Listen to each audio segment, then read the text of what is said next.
we learn how to channel our pain in a positive way, but that doesn't mean that it's resolved. It doesn't mean that it's harmless, right? So mine was still very harmful.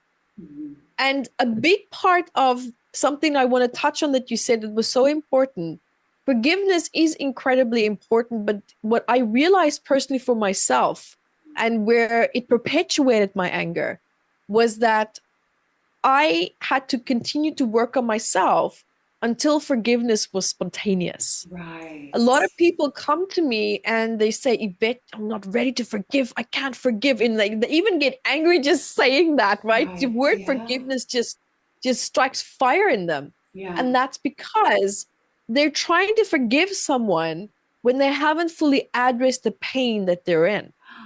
Yes. And this and other people find it's easier to just let go, and somehow they find healing in that in itself. Right. So I've seen how this road splits into two, Yeah. right? So I mean, forgiveness is really important. Like for me personally, I had to do some exercises to come to my point of forgiveness. Like people who Right. had Oh, you did. betrayed Okay, me, yeah. what I did was I wrote a letter to them, getting everything out, and then I wrote a letter from them.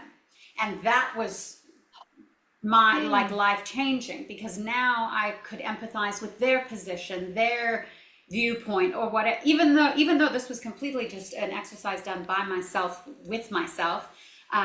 They had nothing to do with it, but psychologically and emotionally, the act of this dialogue and this understanding brought me to a place of forgiveness, release, and healing. Yeah, and like you Yeah. say, this spontaneous forgiveness, just no matter what, just there's holding a grudge is just never an option anymore, because you just do. You get to this point of healing or a spiritual growth or understanding where I've learned what other people do has nothing to do with me, you know? It's their own demons or their own journey, their Yeah. own lack of awareness, whatever. And so understanding that too helps me just not hold anything against anyone, whatever they do. And that's a very freeing place to be, emotionally. Absolutely. Because I think Yeah. unforgiveness and that anger, that silent anger you talked about, which I had, it's like a prison. It really truly locks you in.